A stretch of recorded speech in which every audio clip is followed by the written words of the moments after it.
Hello, and welcome to the Thursday Night Kissaten podcast. I'm your host, Cordelia. Today, in this episode, we're going to dive into a manga and its TV show adaptation just a little bit that is actually aired this year in the spring. Our Dining Table. Bokura no Shokutaku.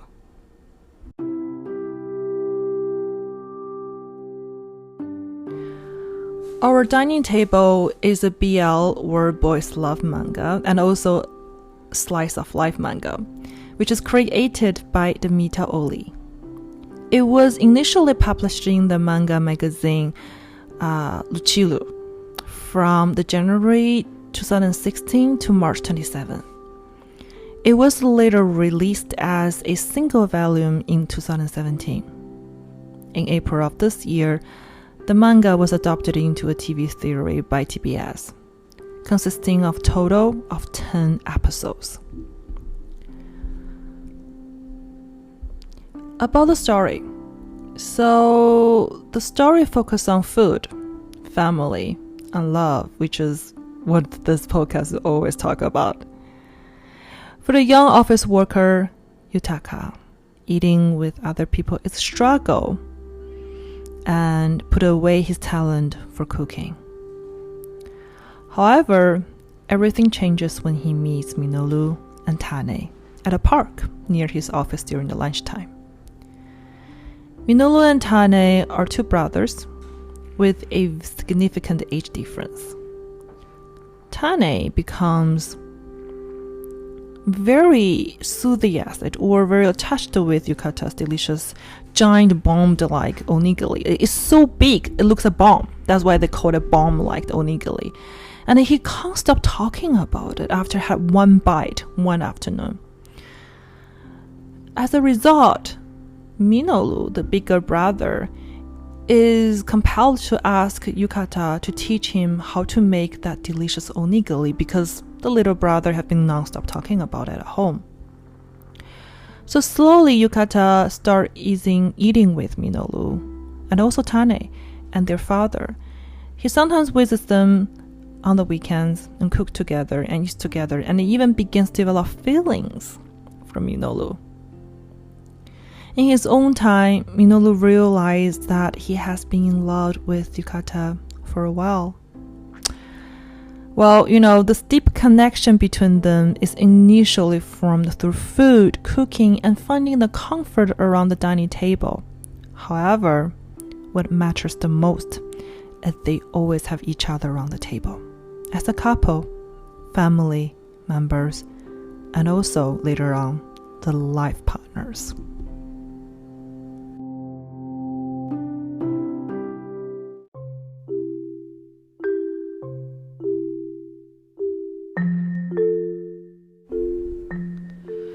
What I truly appreciate about the story goes beyond the confession between the Minoru and Yukata. It dives into how this young couple deals with their insecurities and thrives to build a healthier relationship together. A healthier relationship. In both the manga and TV shows, Yukata uses a painting by Tane to cover his face as a way to gather the courage to reveal his childhood trauma. As he speaks, Yukata becomes choked up and breaks into tears. Minoru, with tears in his own eyes, listens carefully while Tane enters the scene and bursts into tears as well. It's incredibly heartwarming to see the three of them cry together. I did not cry, but I appreciate that scene a lot. It's difficult for me to express to my listeners that just how much I appreciate this aspect of the story.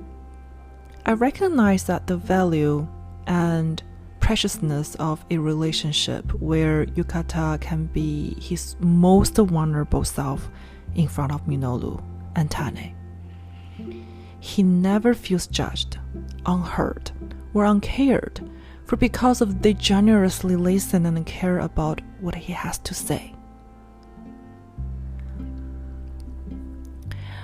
When I was young, very young. Even not 10 years old enough, I guess. I remember my great aunt once told me something profound. It was during a night at an old hotel in Nara, sometime after the Obon Matsuri. After she had finished a bath and lit up a cigarette. Sitting at the tea table, looking at me, and she said, "The first level of the intimacy between people is physical contact. The second level is doing grocery shopping together and cooking at home. And the third level is sharing past traumas, crying and breaking down in front of each other's uncovertly. The most intimate act is not holding hands or kissing, but shedding tears in front of each other. Remember, Sayoko, I remember she said this, showing vulnerability is a more intimate act than revealing one's body." I still vividly remember how she held her cigarette that night and why she shared those words with me. She was explaining me or trying to let me know the wisdom about compassion or compulsive your emotions and how it is valued in Japanese traditions. Now, when I'm reading the manga, almost 28 years later, I finally fully comprehend and agreed with what she said. After encountering so many people, touching their lives, and then departing, I must say that showing vulnerability is indeed the most intimate act. In the face of vulnerability, physical contact, kisses, and touches pale nothing in comparison. No wonder I was so touched by the story between Yukata and Minoru, and no wonder some individuals yearned for more for their partners.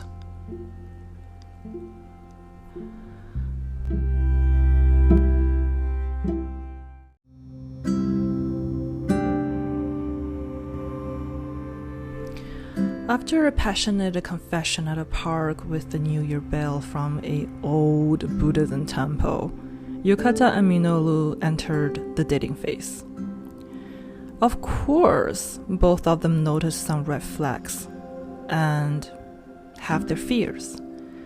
It's natural for one of them to feel uneasy when happiness is within reach. But none of them run away. Especially Yukata. Oh, Yukata works so hard in the whole story. Minoru as well. Minoru's dad also plays a part of this. Once he tells Yukata that, "I think falling in love with someone means also accepting the pain of losing them. That pain is proved that I have loved them. I can endure that pain and be okay. It's alright. You are not alone, Yukata. I'm glad you met Minoru and Tane. Thank you." And almost on the same night that Minoru says to Yukata, "Talk to me, Yukata. Don't bear all of that alone." So, earlier this week, when I was working on the script for this episode, and I was at the studio, a writer shared her perspectives on red flags in the relationships. She said that instead of simply walking away or blocking the other person when you notice red flags, it is important to start a conversation and discuss what you have observed. If the other person is willing to work on it with you, then great. Stay and continue working on the relationship.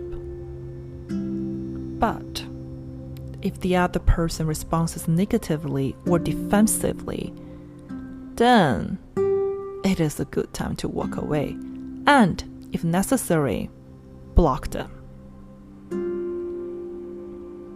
The writer emphasized the importance of always talking, always expressing your feelings directly if you believe it's worthwhile. Minoru and Yukata's relationship is a great example. Their love story and relationship are not outdated. I appreciate how much they try to overcome their fears. Oh, fears. Yes, fears always stop us.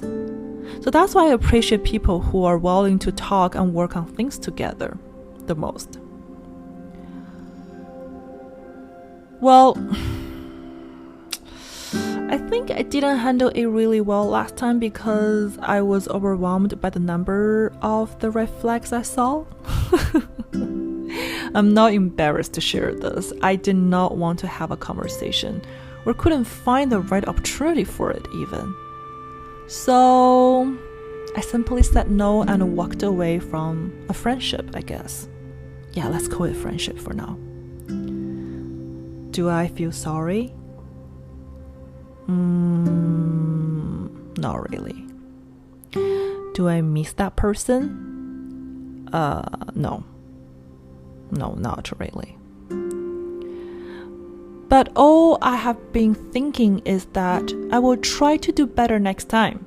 Not in the next life, but definitely next time. Some listeners might find my statement in this podcast a bit contradicted regarding the topic of eating alone versus eating with others. So we do say that eating alone is enjoyable because of the solitude and not having to share. But it still is an amazing experience to share the moment of enjoying the same food and the time together with the right people. Just like what I did today. I had a wonderful drink time with a dear friend Julie. Usually the Thursday night is my alone drink time, but today I just enjoyed our conversation so much. In the last 3 pages of the manga, I just cannot stop. I want to share you the several lines what Yukata says. Yukata says to Minoru, let's be together like this. From now on, let's eat together. Always. Let's live together. Then, without Minoru saying anything, Tane responds with, okay.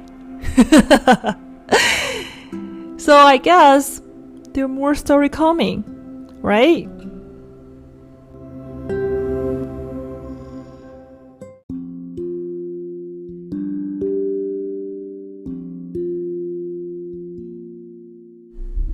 And in this year, May, Kentosha's Lucillus magazine released Mita Ori's Bokura no Kutaku Ohagali, Our Dining Table, the second helping manga. The sequel to Our Dining Table. So which means there is more story to tell and maybe more TV shows are coming. Who knows, right? But oh well, we already know that What Did You Eat Yesterday, the second season will be aired on TV Tokyo this fall, which I cannot wait for. So now every week, my editor Grace and I are truly hoping for the second season of the old-fashioned cupcake. Because, please, we already have the second volume of the manga of the old-fashioned cupcake. why can't we just, have the second season or even a special episode or the movie would make us so happy. I think it's the same for a lot of my listeners as well. I hope you really enjoyed this episode. The manga, Our Dining Table, is translated into English and published by the Penguin Random House in December 2019. So you can find it at many local shops, Indigo, and also on Amazon. But unfortunately, the TV show is not available in English yet. But I will still include all the website and reference for you at the reference session. This episode is edited by Grace and written by me, Cordelia. And we would like to talk to you soon in our next episode. Thank you for listening.